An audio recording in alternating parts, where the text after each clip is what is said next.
Okay guys, so sa lahat po na naghahanap ngayon ng ating Galaxy A11 na siguro alam niyo naman yun, Galaxy A11 natin na napakabenta. So ngayon wala na pong darating ngayon. Ngayon may bago tayong kapalit, which is Galaxy A02s. So guys, ano yung bago sa Galaxy A02s natin?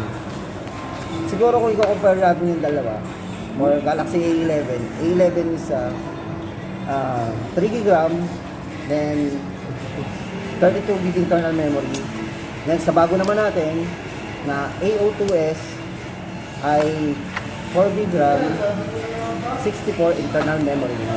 So napakalaking advantage ng bago natin. Pero yung price niya same lang. Diba kasi yung A11 6990 nag-markdown lang siya ng 500, so naging 6490. Pero so far wala na tayong mga stock noon. And ang bagong dumating ngayon is A02s na. So yun yung isang magiging bestseller natin ngayon.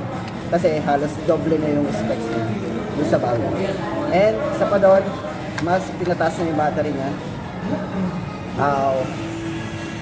5,000 mAh battery ang A2s natin ngayon. Oh guys, pakita natin. So inside the box, so mga laman ng ating mga